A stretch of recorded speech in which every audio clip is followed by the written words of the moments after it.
이봐, 김 사장. 군바리들은 말이야, 사람이 아니야. 그냥 소모품이지. 쓰다가 다르면 휙 갖다 버리고 새 걸로 갈아 끼우는 건전지 같은 거란 말이야. 알겠어? 기름기가 번들거리는 입술 사이로 오만방자한 독설이 튀어나왔다.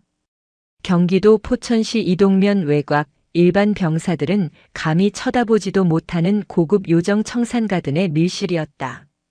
숯불 위에서는 마블링이 화려한 최상급 한우갈비가 지글거리며 타올랐고 값비싼 양주 냄새가 방안을 진동했다. 말을 내뱉은 사내는 육군 제88기동사단 예하 백호연대의 연대장 마득구 대령이었다. 그는 젓가락으로 잘 익은 고기 한 점을 집어 입안에 쳐넣으며 탐욕스럽게 씹어댔다. 육즙이 터져나와 그의 턱을 타고 흘러내렸다. 맞은편에 앉은 지역 식자재 납품업체 대표인 김 사장은 비굴한 웃음을 흘리며 마득구의 빈잔에 술을 채웠다. 아이고, 역시 연대장님 말씀이 명언입니다. 요즘 애들이 어디 군인입니까? 캠핑 온 보이스카우트지. 우리 연대장님 같은 참군인께서 중심을 딱 잡고 계시니까 이 나라가 돌아가는 겁니다. 그렇고 말고. 그러니 김 사장, 이번 달 납품 물량도 알아서 잘 처리했겠지? 병사놈들 먹이는 거야 뭐 대충 썩지 않은 걸로만 채워넣고 남는 차액은 내 비밀 금고로 들어가는 거 확실하지. 마득구는 김 사장이 건넨 두툼한 서류 봉투를 받아들었다. 봉투의 두께를 손가락으로 가늠해보는 그의 눈이 뱀처럼 가늘어졌다. 그 안에는 병사들의 식판 위에 올라가야 할 고기와 신선한 채소를 빼돌려 만든 검은 돈 현금 5천만 원이 들어있었다. 마득구에게 병사들의 배고픔 따위는 안중에도 없었다. 오직 자신의 배를 불리는 것, 저녁 후 떵떵거리며 살 빌딩을 올리는 것만이 그의 관심사였다. 걱정 마십시오. 장부는 완벽하게 조작해뒀습니다. 감찰이 떠도 절대 모를 겁니다. 좋아, 아주 좋아. 오늘 술맛이 기가 막히는군. 마셔. 두 사람의 웃음소리가 밀실을 가득 채울 때 식당 밖 포천의 하늘은 잔뜩 찌푸린 채 금방이라도 폭우를 쏟아낼 듯 으르렁거리고 있었다. 마치 곧 닥쳐올 피바람을 예고하듯이 말이다. 같은 시각 제88기동사단 위병소 앞. 평소라면 사단장 차량인 검은색 세단이 호위 차량의 에스코트를 받으며 요란하게 들어왔겠지만 오늘은 달랐다. 흙먼지를 뒤집어 쓴 낡은 군용 지프 한 대가 덜컹거리며 위병소 앞을 가로막았다.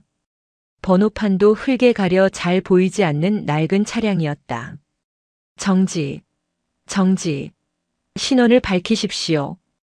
위병소 근무를 서던 병장이 총을 고쳐 매며 지프를 막아섰다.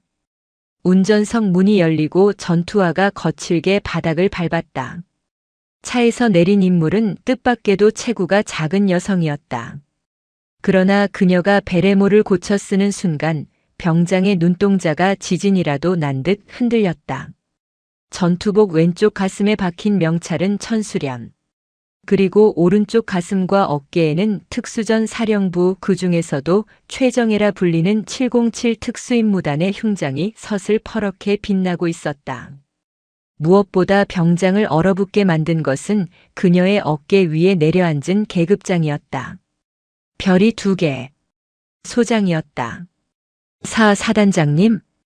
병장의 목소리가 삑사리를 내며 뒤집어졌다. 오늘 부임한다는 신임 사단장이었다. 보통 취임식 날에는 정복을 입고 화려하게 등장하는 것이 관례였으나 천수련은 야전상의 단추를 목 끝까지 채운 완전 군장 차림이었다. 그녀의 눈매는 마치 먹잇감을 노리는 독사처럼 차갑고 매서웠다. 문 열어. 천수련의 입에서 나온 말은 딱 3글자였다.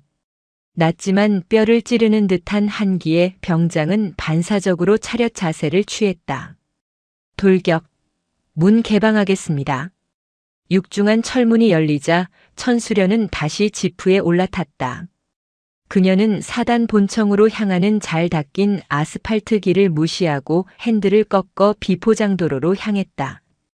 그곳은 병사들이 생활하는 연대 막사와 식당이 있는 곳이었다. 조수석에 타고 있던 수행관 오필승 중사가 백미러로 천수련의 눈치를 살피며 조심스럽게 입을 열었다. 사단장님, 사령부 본청으로 바로 가시지 않고 왜 식당 쪽으로 가십니까? 참모들이 연병장에 도열해서 기다리고 있을 겁니다. 오필승은 천수련이 707 팀장 시절부터 데리고 있던 신복 중의 신복이었다. 누구보다 그녀의 성격을 잘 아는 그였지만 오늘의 행보는 예측하기 힘들었다. 천수련은 차창 밖으로 보이는 낡은 막사를 노려보며 차가운 목소리로 답했다. 오 중사, 전쟁터에서 가장 중요한 게 뭐라고 생각하나? 군수물자, 특히 식량이라고 배웠습니다. 그래. 잘 먹어야 잘 싸우지. 그런데 내 귀에 들어오는 소리가 영 거슬려. 이 부대 병사들이 짬밥을 돼지 사료 취급한다는 소문이 있더군. 확인되지 않은 첩보입니다만 백호연대 쪽 민원이 많긴 했습니다. 확인되지 않았으면 확인하면 그만이야. 내 눈으로 직접 본다. 지프가 백호연대 제1식당 앞에 멈춰 섰다. 점심 식사 시간이 한창인 시각이었지만 식당 주변은 기이할 정도로 조용했다. 식판을 들고 나오는 병사들의 표정은 하나같이 씹다 뱉은 풀을 먹은 듯 일그러져 있었다. 천수련은 성큼성큼 식당 안으로 걸어 들어갔다. 갑작스러운 투스타의 등장에 밥을 먹던 병사들이 숟가락을 떨어뜨리며 기립했다. 앉아. 식사 계속해. 천수련은 병사들의 경례를 손짓으로 막고 곧장 배식대로 향했다. 국통 앞에 서 있던 취사병의 얼굴이 사색이 되었다. 이게 오늘 국인가? 천수련이 국통 안을 들여다보며 물었다. 메뉴판에는 소고기 묵국이라고 적혀 있었지만 국통 안에 담긴 것은 소고기는커녕 무 조각도 찾아보기 힘든 희멀건 맹물이었다. 둥둥 떠다니는 기름기는 소고기 기름이 아니라 식용유를 억지로 부어넣은 듯 역겨운 냄새를 풍겼다. 제 제육볶음은 다 떨어져서 배식을 못하고 있습니다. 취사병이 기어들어가는 목소리로 변명했다. 천수련은 옆에 놓인 반찬통을 열었다. 퉁퉁 불어터진 김치 몇 조각과 콩나물 대가리는 다 떨어져 나가고 줄기만 남은 콩나물 무침이 전부였다. 이것이 대한민국을 지키는 혈기왕성한 20대 청년들의 식사였다. 천수련의 주먹이 부르르 떨렸다. 그녀는 707 시절 작전 중에 뱀을 잡아먹고 빗물을 받아 마시면서도 부하들 밥만큼은 제사를 깎아서라도 챙겼던 지휘관이었다. 그런데 후방의 부대에서, 그것도 세금이 꼬박꼬박 들어가는 정규 부대에서 이런 쓰레기를 병사들에게 먹이고 있다는 사실에 피가 거꾸로 솟았다. 당직 사관. 천수련이 나직하게 불렀다. 밥을 먹다 뛰쳐나온 중위 하나가 허둥지둥 달려왔다. 당직 사관 중위 박동혁. 용무 있으십니까? 이 부대 연대장 지금 어디 있나? 연대장님께서는 저기 지역 유지분들과 대민지원협조 회의차 외출하셨습니다. 대민지원협조? 천수련이 코웃음을 쳤다. 그녀의 코끝에 박중희의 옷에서 나는 냄새가 스쳤다. 싸구려 섬유 유연제 냄새 사이로 미세하게 섞여 있는 고기 냄새. 박중희가 먹은 짬밥에서는 절대 날 수 없는 숯불 갈비 냄새였다. 연대장 마득구가 회식 자리에 데려가지 않고 혼자 고기를 처먹고 온 것이 분명했다. 혹은 마득구가 있는 곳에서 냄새만 맡고 왔거나. 오중사. 네, 사단장님. 지금 당장 연대장 위치 파악해. 그리고 전 병력 연병장에 집합시켜. 오늘 점심은 없다. 네. 박중희와 취사병들이 눈을 동그랗게 떴다. 천수련은 국통 옆에 있던 국자를 집어들었다. 그리고 국통을 있는 힘껏 걷어찼다. 쾅! 요란한 굉음과 함께 뜨거운 국물이 바닥으로 쏟아졌다. 희멀건 국물 속에 숨겨져 있던 건더기들이 바닥에 나뒹굴었다. 그것은 소고기가 아니었다. 비계 덩어리와 정체를 알 수 없는 잣뼈들 뿐이었다. 이따위 걸 밥이라고 내놓고 대민 지원? 웃기지도 않는군. 천수련은 쏟아진 국물 웅덩이를 전투화로 지식이며 싸늘하게 뇌까렸다. 내 새끼들 배 골린 놈들 오늘 내 손에 죽는다. 연대장 당장 잡아와. 머리채를 끌고서라도 내 앞에 무릎 꿇려. 그녀의 눈에서 뿜어져 나오는 살기에 식당 안의 온도가 순식간에 영하로 떨어진 듯 했다. 그것은 단순한 분노가 아니었다. 707 시절 적의 목을 베기 직전에나 보이던 사신의 눈빛이었다. 바야흐로 포천 이동면 바닥을 피로 물들릴 대숙청의 서막이 오르고 있었다. 청산가든의 밀실문이 거칠게 열렸다. 마득구 대령의 전속 부관이 사색이 된 얼굴로 뛰어들어왔다. 그는 마득구와 김 사장이 주고받던 돈 봉투를 보고 흠칫 놀랐으나 지금은 그런 걸 따질 계제가 아니었다. 연대장님, 큰일 났습니다. 신임 사단장님이 사단 본부가 아니라 우리 연대로 직행하셨습니다. 지금 식당을 뒤집어 엎고 계십니다. 마득구는 입에 물고 있던 이쑤시개를 툭 뱉어냈다. 기름진 얼굴에 짜증이 확 스쳤다. 뭐? 사단장이 여길 왜 와? 환영식 준비한다고 연병장에 애들 세워놨는데 거긴 안 가고. 그게 위병소 통과하자마자 바로 식당으로 가셨답니다. 국통을 발로 차고 난리가 났습니다. 지금 당장 연대장님을 찾아오라고 명령하셨습니다. 마득구의 눈썹이 꿈틀거렸다. 그는 707 출신이라는 그 여자가 깐깐할 것이라고는 예상했지만 부임 첫날부터 남의 나와바리를 침범할 줄은 몰랐다. 그는 옆에 있던 양주잔을 단숨에 비우고는 쾅 하고 테이블에 내려놓았다. 미친 여자가 감히 내 부대를 들쑤셔? 야, 차 대기시켜. 그리고 김 사장, 자네는 뒷문으로 빠져나가. 당분간 납품건으로 연락하지 말고 죽은 듯이 있어. 김 사장이 허둥지둥 뒷문으로 사라지자 마득구는 부관의 멱살을 잡고 나직하게 속삭였다. 야, 헌병 대장한테 전화해. 그 일 지금 당장 터뜨리라고. 그 일이라니. 김평범 병장 말씀이십니까? 그래. 사단장이 냄새 맡고 온 것 같은데 시선을 돌릴 먹잇감이 필요해. 부식비 횡령 의혹? 그거 다 김평범이 혼자 저지른 걸로 만드는 거야. 증거는 내 서랍 2번째 칸에 있는 가짜 장부, 그거 김평범 관물대에 쑤셔 박아놨으니 바로 압수수색 들어가라고 해. 실시. 마득구의 눈빛이 섬뜩하게 빛났다. 자신의 비리를 덮기 위해 힘없는 병사 하나를 제물로 바치는 것쯤은 그에게 일도 아니었다. 같은 시각 백호연대 생활관 복도. 김평범 병장은 저녁을 앞두고 마지막 휴가를 준비하며 짐을 싸고 있었다. 홀로 계신 어머니가 편찮으시다는 소식에 마음이 급했다. 가방에 어머니께 드릴 홍삼 액기스 한 박스를 조심스럽게 넣고 있을 때였다. 쾅! 쾅! 쾅! 생활관 문이 부서져라 열리며 헌병이다. 전원 동작 그만! 이라는 고함 소리가 터져 나왔다. 헌병 완장을 찬 거구의 부사관들과 병사들이 들이닥쳤다. 평화롭던 내무반은 순식간에 아수라장이 되었다. 김평범, 내 놈이 김평범이냐? 헌병대 수사관인 박 상사가 김평범의 어깨를 거칠게 잡아챘다. 그렇습니다만 무슨 일이십니까? 무슨 일? 내 놈이 더 잘 알겠지.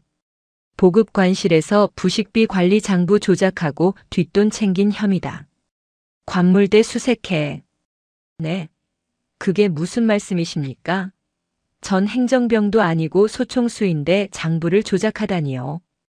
김평범이 억울함에 소리쳤지만 헌병들은 이미 그의 관물대를 뒤집어 엎고 있었다. 어머니께 쓴 편지와 가족 사진이 바닥에 나뒹굴고 잘 개어놓은 전투복이 짓밟혔다. 그때 헌병 한 명이 관물대 깊숙한 곳에서 검은 비닐봉지를 꺼내 들었다. 상사님, 여기 있습니다. 봉투 안에서는 5만 원권 현금 다발이 쏟아져 나왔다. 정확히 300만 원이었다. 김평범의 눈이 휘둥그레졌다. 난생 처음 보는 돈이었다. 이건 제 돈이 아닙니다. 전 모르는 돈입니다. 모르긴 뭘 몰라. 이 도둑놈의 새끼가 군대밥 말아먹으라고 준 돈을 내가 처먹어? 박 상사는 김평범의 말이 끝나기도 전에 군홧발로 그의 정강이를 걷어찼다. 억소리와 함께 김평범이 바닥에 쓰러지자 헌병들은 그를 짐승 다루듯 제압하고 수갑을 채웠다. 복도로 끌려나가는 김평범의 비명소리가 생활관에 메아리쳤다. 동료 병사들은 공포에 질려 숨조차 크게 쉬지 못했다. 마득구 대령의 시나리오는 치밀했다. 그는 단순히 김평범을 횡령범으로 모는 것에 그치지 않았다. 연대장실로 복귀한 마득구는 온매무새를 다듬으며 비릿한 미소를 지었다. 이제 갓 부임한 사단장 앞에서 비리 병사를 적발해낸 정의로운 연대장 연기를 할 생각이었다. 천수련 사단장이 연대 본청 현관에 도착했을 때 분위기는 이미 심상치 않았다. 복도 끝 헌병대 취조실 쪽에서 고성이 오가고 있었다. 마득구가 헐레벌떡 뛰어나와 천수련 앞에 서더니 거수 경례를 올렸다. 돌격. 연대장 대령 마득구. 사단장님의 부임을 진심으로 환영합니다. 식당 쪽에서 소란이 있었다고 들었습니다만 제가 잠시 대민 업무를 보러 간 사이에 관리가 소홀했습니다. 시정하겠습니다. 마득구는 능구렁이처럼 뻔뻔했다. 천수련은 그의 경례를 받지 않았다. 대신 그를 아래 위로 훑어보았다. 마득구의 이마에 맺힌 식은땀 그리고 미처 지우지 못한 고기 냄새가 천수련의 예민한 후각을 자극했다. 마 대령.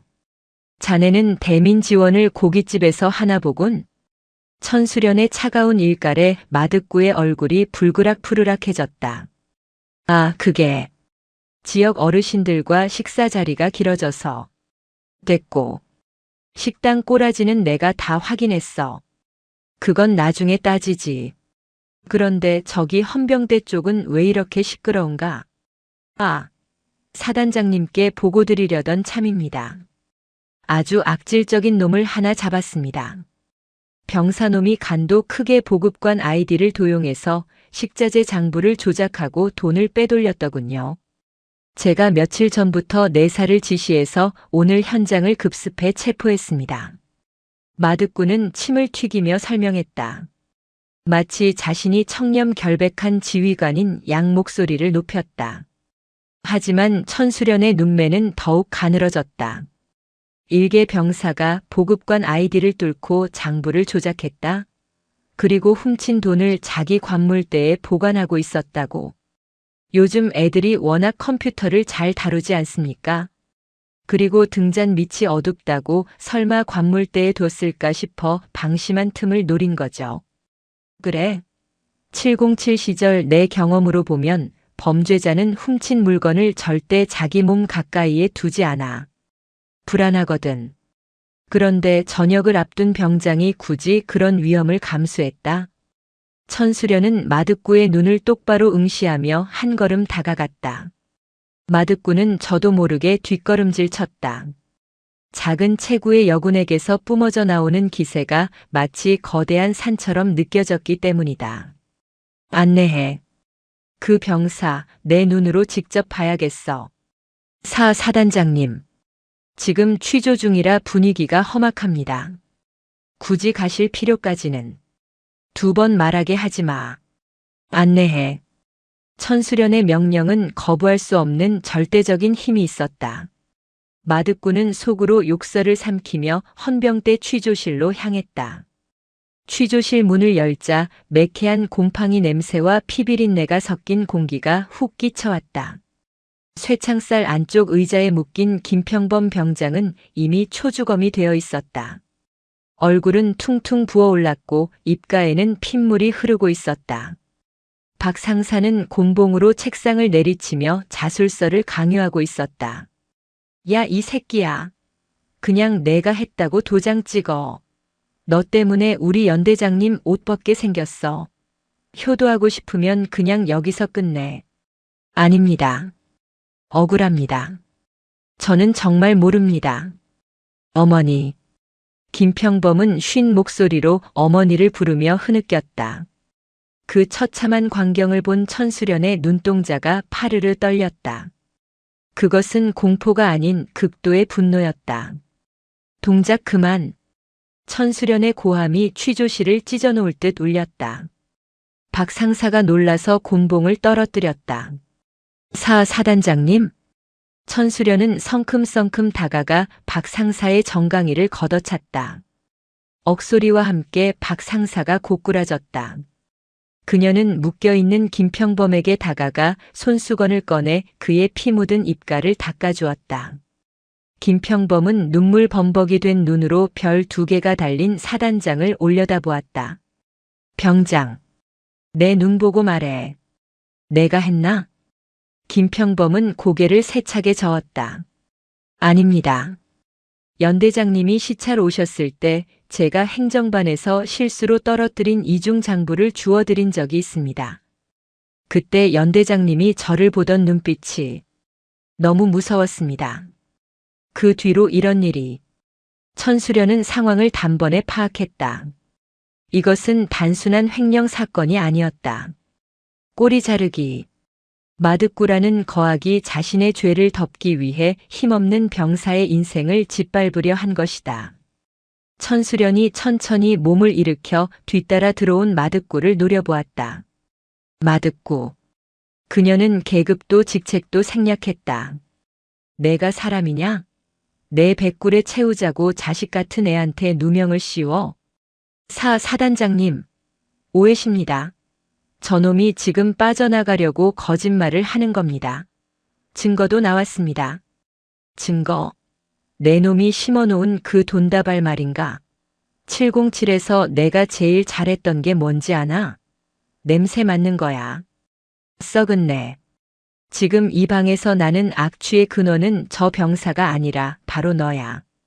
천수련은 오필승 중사를 호출했다. 오 중사.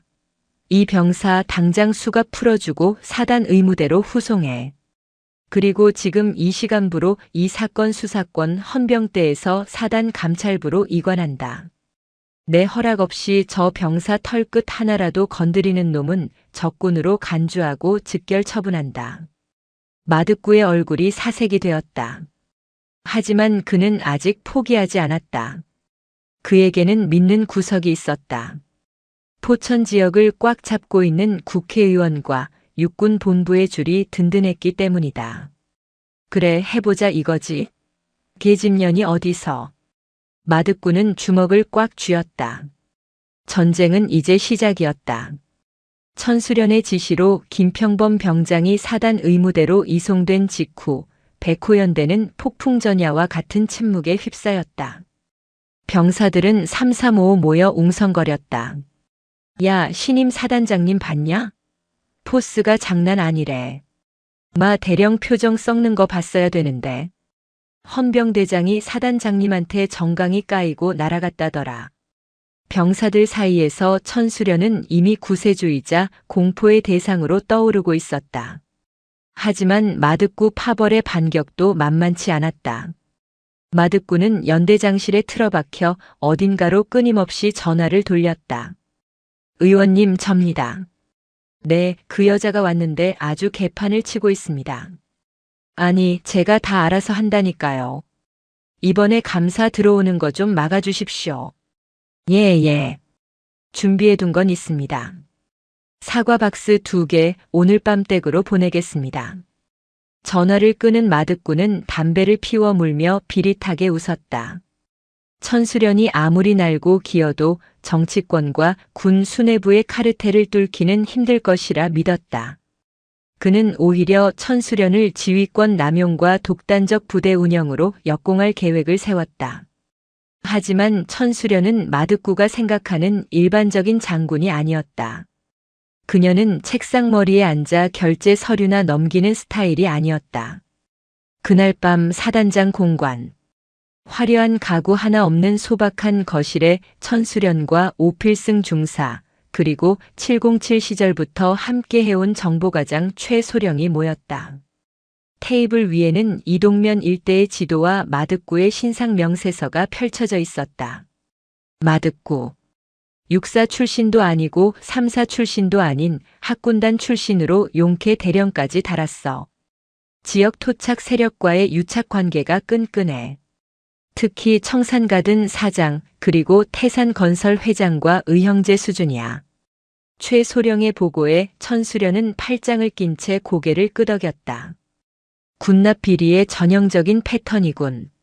식자재 빼돌려서 가든에 넘기고 부대 공사는 태산건설에 몰아주고 리베이트 받고 그 돈으로 윗선에 기름칠하고.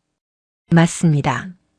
그리고 김평범 병장이 봤다는 그 이중장부 마득구가 어딘가에 숨겨놨을 겁니다. 헌병대가 압수한 건 조작된 가짜일 확률이 100%입니다. 그 장부만 찾으면 게임 끝인데. 오필승 중사가 아쉬운 듯 입맛을 다셨다. 그때 천수련의 눈이 번뜩였다. 오 중사.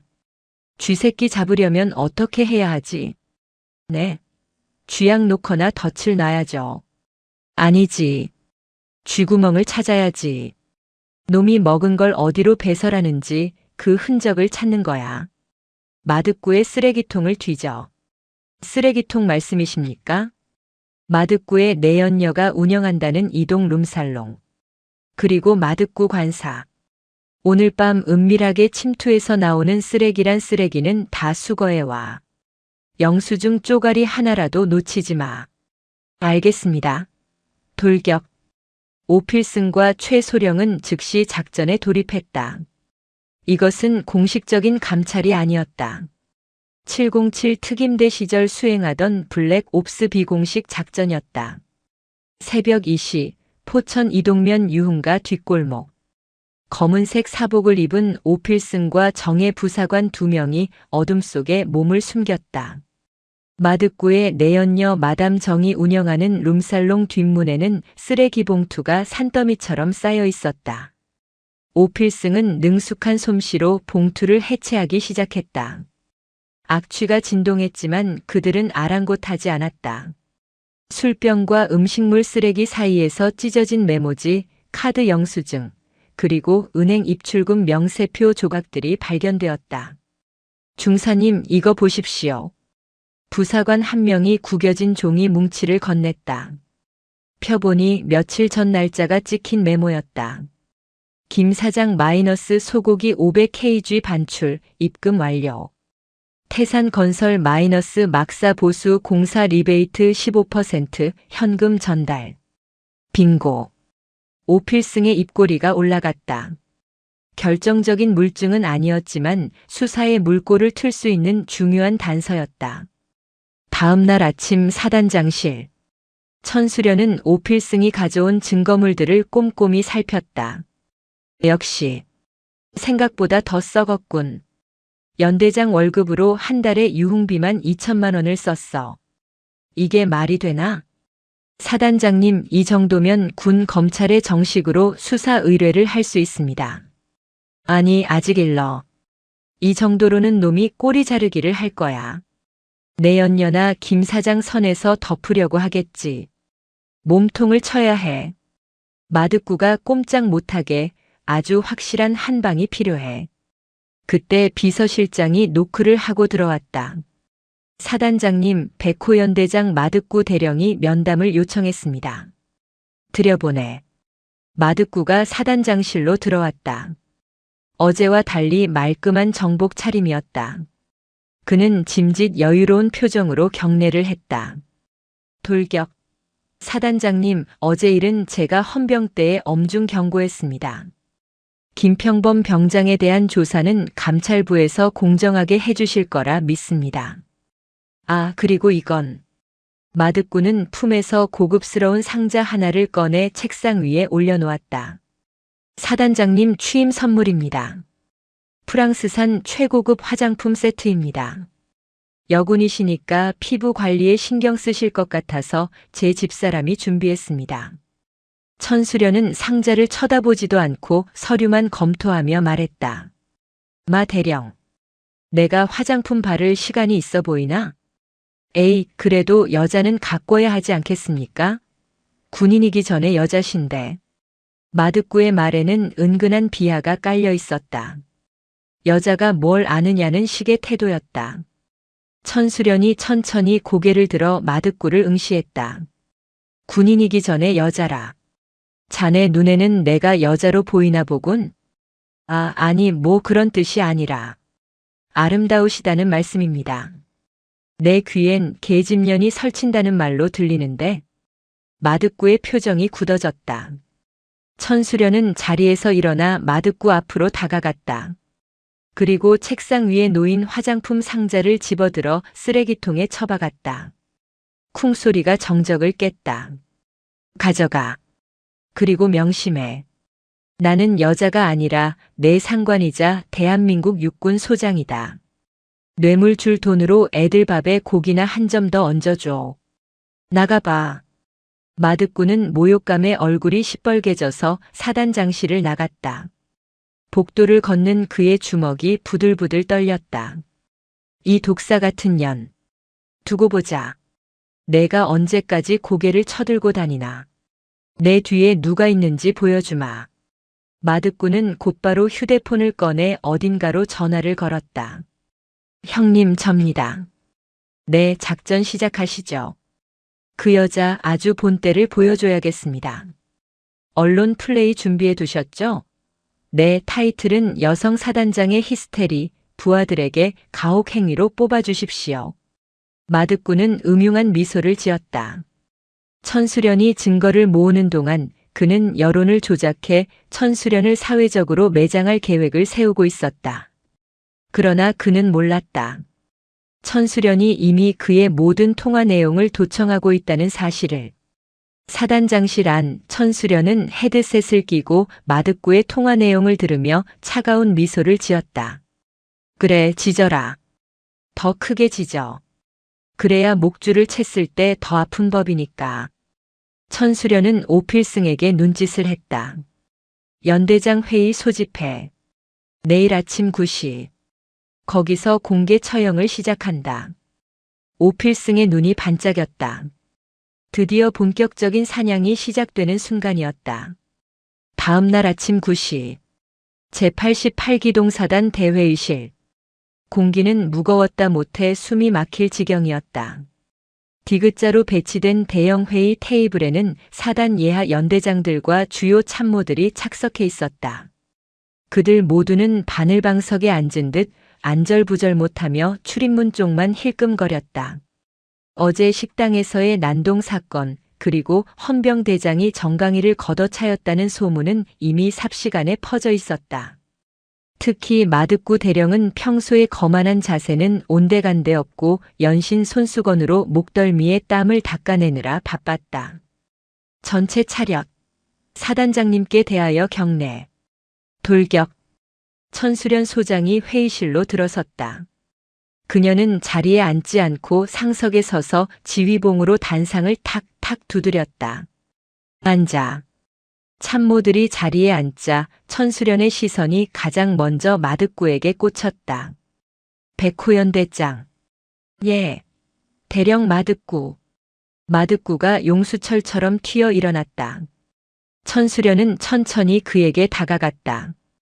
또각또각. 전투화 소리가 회의실의 정적을 깼다. 마득구의 코앞까지 다가간 천수련은 지휘봉으로 그의 불룩 나온 배를 툭 쳤다. 마 대령. 전투복이 많이 힘겨워 보이는군. 단추가 비명을 지르겠어. 좌중에서 크 하는 웃음소리가 새어나왔다. 마득구의 얼굴이 잘 익은 토마토처럼 붉어졌다. 그게. 제가 원래 체질이 물만 마셔도 살이 찌는 체질이라. 물?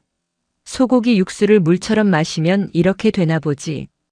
천수련의 차가운 일갈에 마득구는 입을 다물었다. 천수련은 다시 단상으로 돌아가 마이크를 잡았다. 내가 오늘 이 자리를 소집한 건 우리 사단의 비만 관리를 위해서다.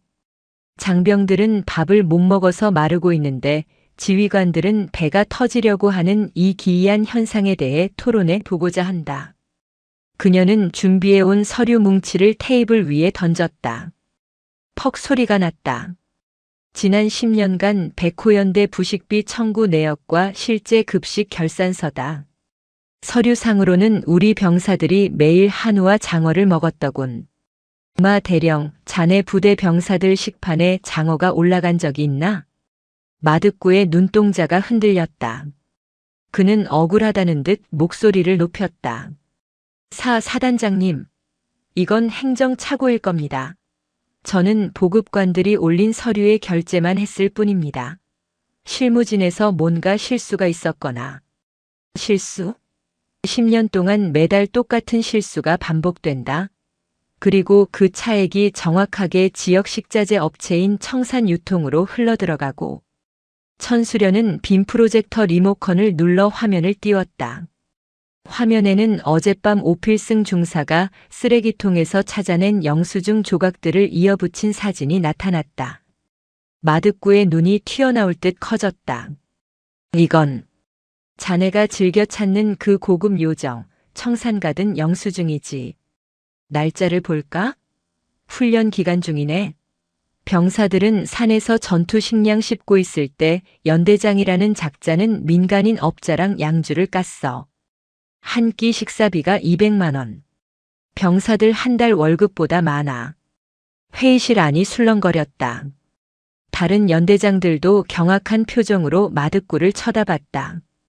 해먹어도 적당히 해먹었어야지 선을 넘어도 한참 넘었다는 눈빛이었다.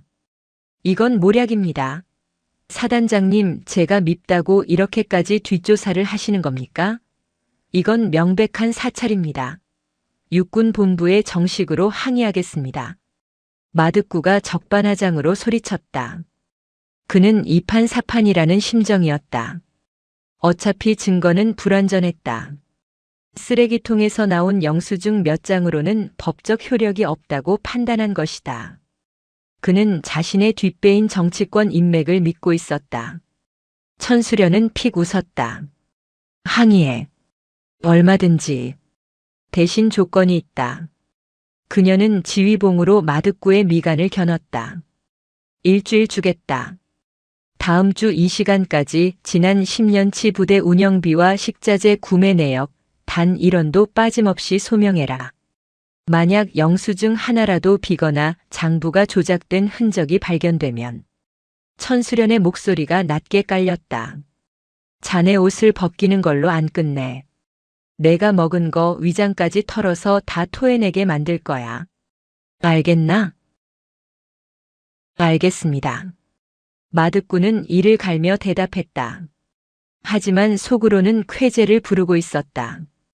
일주일? 멍청한 여자 같으니. 일주일이면 증거를 없애고도 남을 시간이다. 그는 이 위기를 기회로 삼을 생각이었다. 회의 끝. 다들 나가봐. 마 대령은 남고. 다른 지휘관들이 썰물처럼 빠져나갔다. 텅 빈 회의실에 두 사람만 남았다. 천수련은 마득구에게 천천히 다가가 귀에 속삭였다. 마득구. 내가 믿는 김기철 의원 그리고 태산건설 최 회장. 그 사람들이 언제까지 내 편일 것 같나? 마득구의 등골이 서늘해졌다. 그게 무슨. 쥐들은 배가 침몰할 것 같으면 제일 먼저 도망가지. 내가 지금 타고 있는 배 이미 구멍 났어. 내가 뚫었거든. 천수련은 마득구의 어깨를 툭툭 치고는 회의실을 나갔다. 홀로 남겨진 마득구는 다리가 풀려 의자에 주저앉았다. 공포심이 밀려왔지만 이내 그 공포는 악에 바친 분노로 바뀌었다. 이 독사 같은 년. 날 갖고 놀아? 그래, 내가 구멍을 뚫었다고. 그럼 나는 그 배를 너랑 같이 폭파시켜주마. 마득구는 떨리는 손으로 휴대폰을 꺼냈다. 그의 눈빛이 살기로 번들거렸다. 김 부장, 당장 기자들 풀어. 제목은 자극적일수록 좋아. 여성 사단장 히스테리, 부하 모욕, 직권 남용. 기사 쫙 깔아. 그리고 태산건설 회장님한테 전화해. 창고 옮겨야겠다고. 오늘 밤 당장. 그는 천수련이 준 일주일을 반격의 시간으로 착각했다. 그것이 천수련이 파놓은 가장 큰 함정이라는 것도 모른 채 쥐를 잡기 위해 일부러 구멍을 열어두고 그 쥐가 먹이를 물고 다른 은신처로 이동하는 길목을 지키는 707의 사냥법. 마득구의 고함 소리가 텅 빈 회의실에 메아리 쳤다. 이것은 단순한 비리가 아니었다.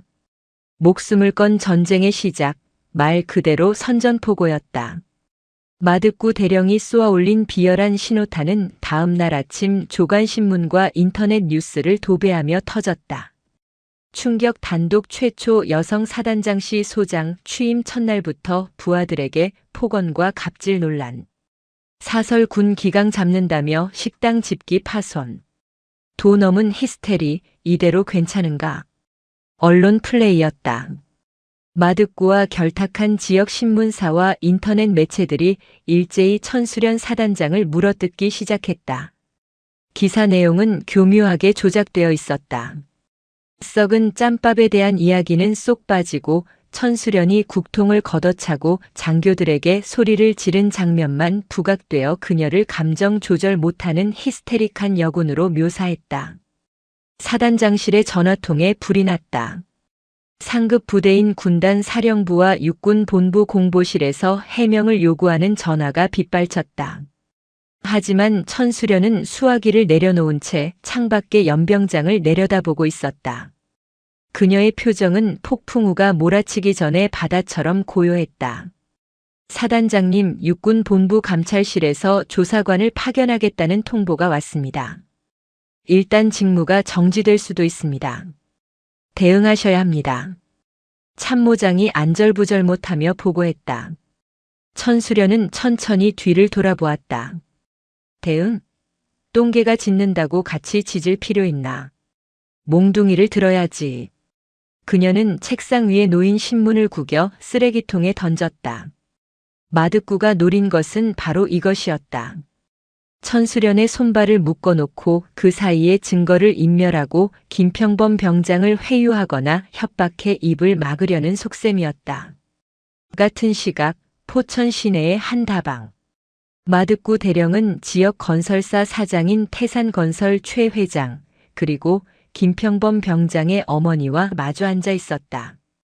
낡은 점퍼 차림의 어머니는 덜덜 떨리는 손으로 물잔을 쥐고 있었다. 마득구는 세상에서 가장 인자한 표정을 지으며 어머니의 손을 잡았다. 어머님, 제가 참 마음이 아픕니다. 평범이가 참 성실한 친구였는데 한순간의 실수로 공금에 손을 대다니요. 이게 다 군대가 힘들어서 그런 거 아니겠습니까? 저 연대장님, 우리 평범이는 절대 그럴 아이가 아닙니다. 남의 돈을 탐낼 아이가 아니에요. 제발 한 번만 다시 조사해 주세요. 어머니가 울먹이며 애원했다. 마득구는 혀를 차며 안타까운 척 연기했다. 저도 돕고 싶습니다. 그래서 드리는 말씀인데 지금 새로운 사단장이 평범이를 아주 엄벌에 처하라고 난리를 치고 있습니다. 그 여자가 실적 올리려고 평범이를 이용하는 겁니다.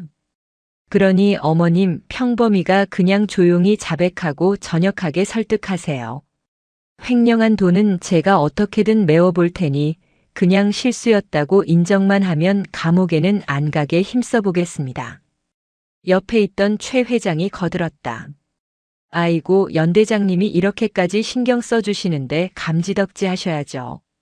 그리고 평범이가 자백하면 제가 위로금 조로 한 5천만 원 챙겨드리겠습니다.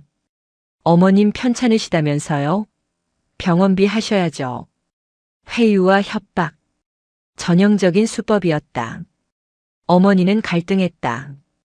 아들이 도둑놈이 되는 건 죽기보다 싫었지만 사단장이 아들을 잡아먹으려 한다는 말에 가슴이 철렁 내려앉았다. 그때 다방 문이 거칠게 열렸다. 그 더러운 손 치워. 찬바람과 함께 들어온 사람은 사복 차림의 오필승 중사였다. 그 뒤로 건장한 체격의 707 출신 예비역 후배들이 우르르 들어와 다방 입구를 막아섰다. 마득구의 눈이 휘둥그레졌다. 너 뭐야? 감히 여기가 어디라고? 오필승은 대답 대신 성큼성큼 다가가 마득구의 손을 쳐냈다. 그리고 겁에 질린 어머니를 부축해 일으켰다. 어머니 놀라셨죠? 사단장님께서 모셔오라고 하셨습니다. 아드님은 지금 안전하게 보호받고 있으니 걱정 마십시오. 그리고 이 사기꾼들 말은 하나도 믿지 마십시오. 이 새끼가 내가 누군지 알아? 마득구가 자리를 박차고 일어났지만 오필승은 싸늘한 눈빛으로 그를 내려다봤다. 알지. 군복 입은 깡패 새끼. 사단장님 전원입니다. 가족 건드리는 건 양아치나 하는 짓이다. 넌 선을 넘었다. 이제부터 전쟁이다. 오필승은 어머니를 모시고 유유히 사라졌다. 남겨진 마득구는 분에 못 이겨 찻잔을 바닥에 집어 던졌다. 쨍그랑 소리와 함께 파편이 튀었다. 이 미친년이. 진짜 해보자 이거지. 마득구는 즉시 어딘가로 전화를 걸었다. 야, 창고 옮겨. 오늘 밤 당장. 김새가 안 좋아. 707 애들이 냄새 맡은 것 같아. 산정호수 뒤편 폐축사로 다 옮겨. 그는 자신의 가장 큰 약점 수십억 원의 현금과 장부가 보관된 비밀 컨테이너를 옮기기로 결심했다. 하지만 그것이야말로 천수련이 파놓은 진짜 함정이었다. 쥐는 구석에 몰리면 이동하기 마련이고 독사는 그 길목을 지키고 있는 법이니까. 어둠이 짙게 깔린 포천시 이동면의 국도변. 가로등도 없는 캄캄한 도로 위를 대형 트럭 2대가 라이트를 끈 채 질주하고 있었다. 마득구의 사주를 받은 용역 깡패들이 비밀 창고에 있던 비자금과 장부를 싣고 이동하는 중이었다. 형님, 진짜 라이트 끄고 가요? 이러다 사고 나겠습니다. 닥쳐. 들키면 다 죽어. 빨리 폐축사까지만 가면 돼. 운전대를 잡은 깡패가 투덜거렸지만 조수석의 두목은 긴장한 듯 백미러를 계속 확인했다. 뒤따라오는 차는 없었다. 안심하려던 찰나 갑자기 트럭 앞 유리창으로 강렬한 서치라이트 불빛이 쏟아졌다. 으악! 뭐야? 끼익! 트럭이 급제동하며 타이어 타는 냄새가 진동했다. 도로 한가운데를 거대한 덤프트럭이 가로막고 있었다. 그리고 그 덤프트럭 위에 검은색 대테러 작전복을 입은 천수련이 서 있었다. 그녀의 손에는 지휘봉 대신 묵직한 쇠파이프가 들려 있었다. 내려. 트럭 스피커를 통해 울려 퍼지는 그녀의 목소리는 지옥에서 온 사자처럼 음산했다. 트럭에서 내린 깡패 10여 명은 강목과 야구 방망이를 들고 천수련을 에워쌌다. 뭐야, 이 여자는? 군인이야? 야, 그냥 밀어버리고 가. 두목의 고함에 깡패들이 달려들었다. 하지만 그들은 상대를 잘못 골랐다. 천수련은 단순한 장군이 아니었다. 대한민국 특수임무단 중에서도 인간 병기들만 모인다는 707의 전설이었다. 천수련의 몸이 유령처럼 움직였다. 가장 먼저 달려든 놈의 강목을 피함과 동시에 쇠파이프가 놈의 명치를 가격했다. 비명지를 새도 없이 놈이 고꾸라졌다. 천수련은 춤을 추듯 회전하며 두 번째, 세 번째 놈의 관절을 정확하게 타격했다. 뼈가 부러지는 소리가 경쾌하게 밤 공기를 갈랐다. 뒤이어 도로 옆 풀숲에서 오필승 중사와 예비역 대원들이 튀어나왔다. 돌격. 청소 시작한다. 일방적인 학살이었다. 군사 훈련을 받은 특수부대 출신들을 동네 양아치들이 당해낼 리 만무했다. 5분도 채 지나지 않아 10여 명의 깡패들은 바닥에 널브러져 신음하고 있었다. 천수련은 쓰러진 두목의 멱살을 잡아 일으켰다. 마득구가 시켰지? 모릅니다. 살려주세요. 천수련은 쇠파이프로 트럭의 화물칸 자물쇠를 내리쳐 부셨다. 문을 열자 사과 박스 수십 개가 빼곡히 쌓여 있었다. 박스 하나를 뜯자 5만 원권 돈다발이 우수수 쏟아졌다. 병사들의 밥값, 피복비, 시설 보수비를 횡령해 만든 피 묻은 돈이었다. 그리고 가장 안쪽 마득구가 그토록 숨기려 했던 진짜 장부와 USB가 발견되었다. 천수련은 돈다발을 보며 싸늘하게 웃었다. 마득구 이 새끼. 아주 알뜰하게도 처먹었네. 오중사 이거 다 촬영해. 그리고 이 돈은 증거물로 압수한다. 장부는 내가 직접 챙긴다. 사단장님 경찰에 넘기시겠습니까? 아니. 경찰도 마득구랑 한패일 수 있어. 이 장부는 핵폭탄이야. 이걸로 놈의 팔다리부터 하나씩 자른다. 고통스럽게 아주 천천히 말려 죽여야지. 천수련은 장부를 품에 넣고 깡패 두목의 귀에 속삭였다. 가서 전해. 물건은 내가 잘 접수했다고. 그리고 마득구한테 전해라. 이제 곧 내 차례라고. 천수련 일행이 트럭을 몰고 사라진 뒤늦게 현장에 도착한 마득구는 텅 빈 도로와 피투성이가 된 부하들을 보고 망연자실했다. 에이, 이 악마 같은 년이. 그는 바닥에 주저앉아 떨었다. 돈도 돈이지만 그 장부가 넘어가면 끝장이었다. 장부에는 자신뿐만 아니라 국회의원, 육군 본부 고위직들의 뇌물 내역까지 모두 적혀 있었기 때문이다. 이제 그는 도간에 든 쥐가 아니라 독사 아가리에 머리를 집어넣은 꼴이 되었다. 다음 날 아침 여의도 국회의사당 의원회관. 국방위원회 소속의 김기철 의원은 조간신문을 보며 혀를 차고 있었다. 마득구가 사주한 여성 사단장 갑질 기사가 일면을 장식하고 있었다. 쯧쯧, 마 대령 이 친구 일 처리가 거칠어. 이렇게 시끄럽게 굴면 우리까지 곤란한데. 그때 비서관이 들어와 정체불명의 퀵서비스 봉투를 건넸다. 의원님, 발신인 불명의 소포가 왔습니다. 보안 검색은 통과했습니다. 김 의원은 무심코 봉투를 뜯었다. 안에는 USB 하나와 짧은 메모가 들어있었다. 메모를 읽은 김 의원의 얼굴이 백지장처럼 하얗게 질렸다. 2024년 10월 5일 청산가든. 현금 5천만 원 전달. 11월 12일 골프 접대비 1,000만 원 대납. 마이너스 마득구 비망록 중 발췌. 손이 부들부들 떨렸다. USB를 컴퓨터에 꽂자 마득구와 김 의원이 밀실에서 돈을 주고받는 영상과 음성 파일이 재생되었다. 천수련이 확보한 장부와 USB에 들어있던 치명적인 증거였다. 화면 속에는 의원님, 이번 진급 심사 잘 부탁드립니다. 라고 굽신거리는 마득구의 역겨운 목소리가 생생하게 담겨 있었다. 따르릉. 타이밍 좋게 김 의원의 개인 휴대폰이 울렸다. 발신 번호는 찍히지 않았다.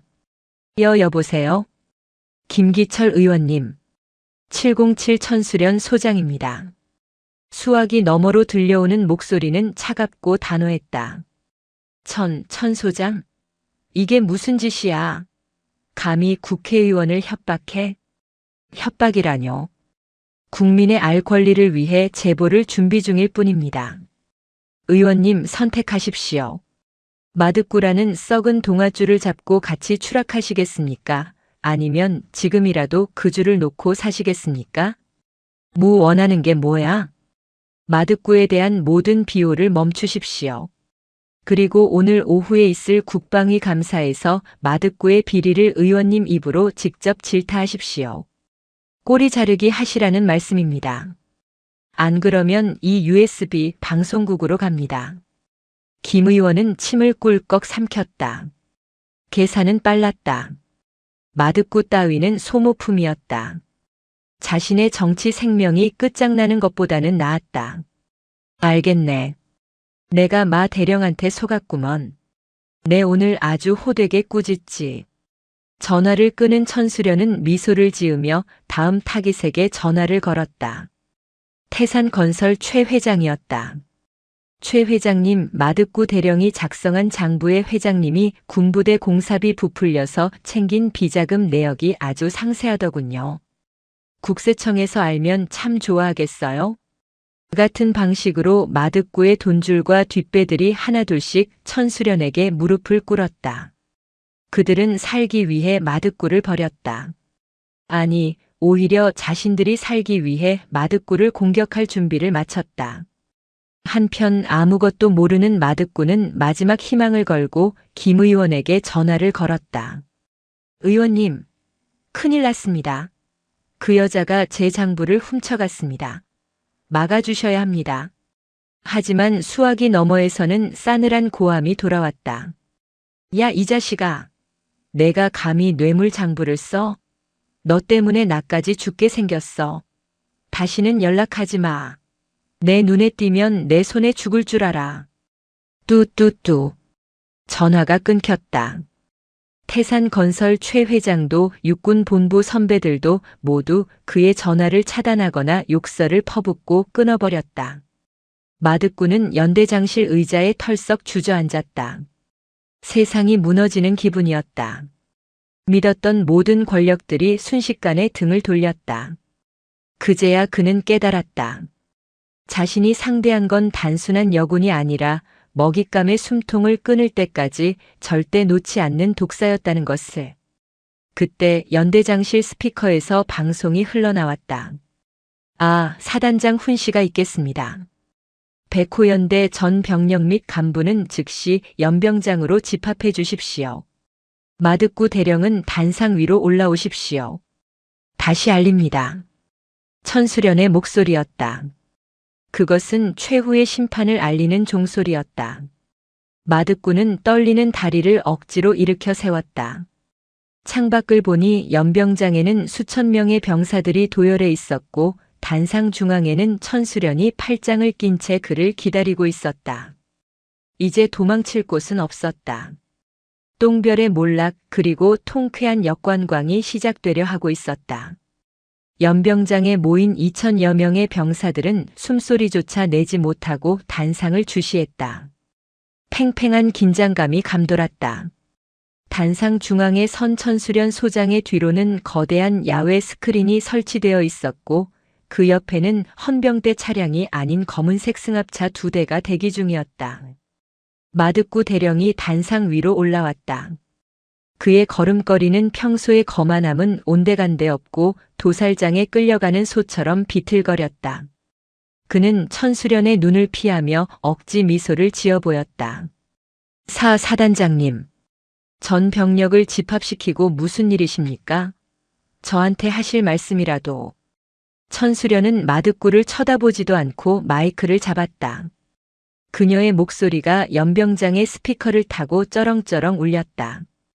본 사단장은 오늘 우리 부대에 기생하는 거대한 암덩어리를 도려내기 위해 이 자리에 섰다. 병사들의 눈이 휘둥그레졌다. 천수련이 손짓하자 뒤에 있던 스크린이 켜졌다. 화면에는 어젯밤 천수련이 압수한 USB 속 영상이 재생되었다. 마득구가 김기철 의원에게 돈다발을 건네며 굽신거리는 장면, 태산건설 회장과 룸살롱에서 히히덕거리며 군납 비리를 모의하는 음성이 적나라하게 흘러나왔다. 이건 병사들 밥값 빼돌린 거, 이건 막사보수 공사비 삥땅 친 거. 어때, 기가 막히지? 영상 속 마득구의 목소리가 퍼지자 연병장은 술렁이기 시작했다. 병사들의 눈빛이 경악에서 분노로 바뀌었다. 마득구의 얼굴은 흑빛이 되었다. 이건 조작입니다. 음해입니다. 사단장님이 저를 모함하려고 딥페이크인지 뭔지 쓴 겁니다. 마득구가 발악하며 소리쳤다. 하지만 천수련은 코웃음을 쳤다. 조작? 그래, 그렇게 나올 줄 알았지. 증인을 모시지. 단상 아래 대기하던 승합차 문이 열리고 양복을 입은 중년 남성들이 고개를 숙인 채 걸어 나왔다. 바로 김기철 의원과 태산건설 최 회장이었다. 그들은 천수련의 협박과 회유, 그리고 자신들이라도 살기 위해 제 발로 찾아온 것이었다. 마득구의 눈이 튀어나올 듯 커졌다. 의원님? 회장님? 김기철 의원이 마이크를 잡고 떨리는 목소리로 말했다. 저는 마득구 대령의 꿰매 빠져 뇌물을 받았습니다. 마 대령이 모든 걸 주도했습니다. 군납 비리의 몸통은 바로 마득구입니다. 거짓말이야. 다 거짓말이라고. 형님들이 시켰잖아. 마득구가 김 의원에게 달려들려 했지만 오필승 중사가 순식간에 그의 팔을 꺾어 제압했다.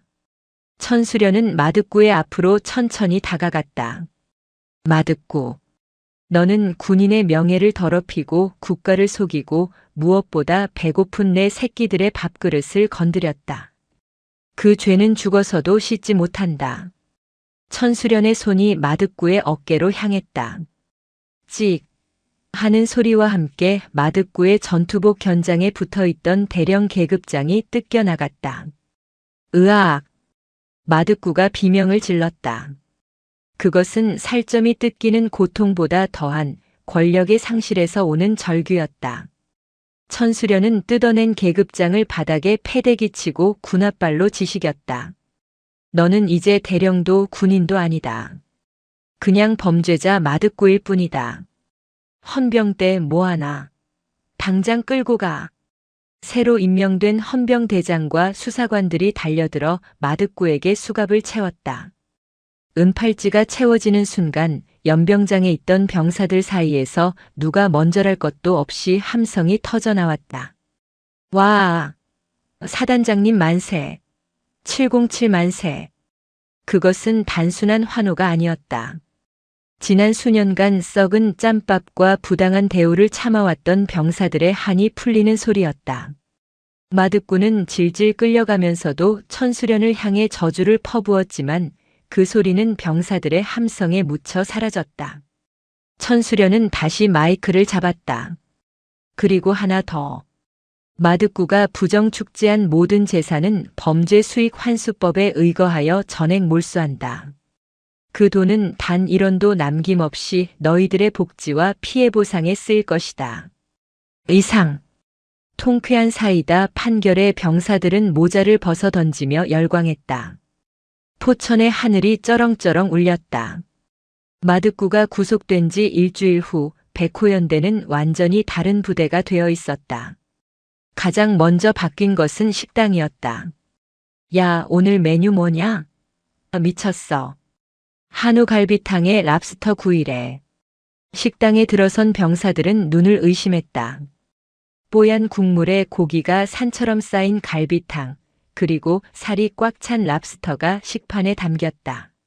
마득구가 횡령했던 수십억 원과 그가 숨겨둔 금괴를 팔아 만든 장병 복지 기금 덕분이었다. 천수련은 약속대로 몰수한 돈을 병사들에게 쏟아부었다. 많이들 먹어라. 모자라면 더 줄 테니 배 터지게 먹어. 천수련은 직접 배식대에 서서 병사들에게 국을 퍼주고 있었다. 독사 같던 눈빛은 온데간데 없고 마치 밥 잘 사주는 큰 누나 같은 표정이었다. 그때 식당 문이 열리고 휠체어 한 대가 들어왔다. 김평범 병장이 밀고 있는 휠체어에는 그의 어머니가 타고 있었다. 누명을 벗고 징계가 취소된 김평범 병장은 저녁 전 특별 초청 행사의 주인공이 되었다. 어머니는 식당 가득 퍼지는 고기 냄새와 밝게 웃으며 밥을 먹는 병사들을 보며 눈시울을 붉혔다. 그녀는 떨리는 손으로 천수련의 손을 잡았다. 사단장님, 정말 고맙습니다. 우리 평범이 살려주시고 이렇게 훌륭한 부대를 만들어주셔서 이 은혜를 어떻게 갚아야 할지. 어머니 고개 드십시오. 아드님은 죄를 지은 게 아니라 불의에 맞서 싸운 용감한 군인입니다. 제가 오히려 감사해야 합니다. 천수련은 어머니의 거친 손을 두 손으로 감싸쥐었다. 어머니는 품에서 꼬깃꼬깃한 편지 한 장을 꺼냈다. 이거. 제가 글을 잘 몰라서 며칠 밤을 새워서 쓴 겁니다. 천수련이 편지를 받아 읽어내려갔다.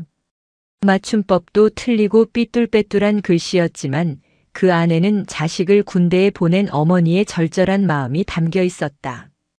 장군님, 우리 아들 배고프지 않게 해주셔서 고맙습니다. 춥지 않게 재워주셔서 고맙습니다.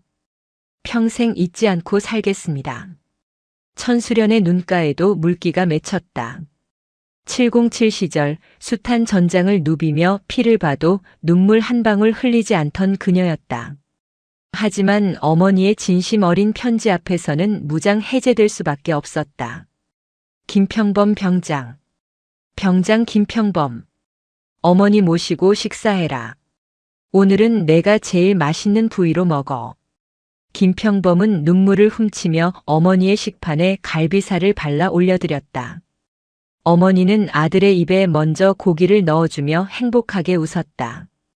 그 모습을 지켜보던 병사들도 취사병들도 모두 코끝이 찡해졌다. 지옥 같던 부대가 사람 사는 곳으로 바뀌었다. 정의가 승리하고 그 결과가 가장 약한 자들에게 따뜻한 밥 한 끼로 돌아가는 순간. 이것이야말로 천수련이 꿈꾸던 진정한 승리였다. 시간이 흘러 계절이 바뀌었다.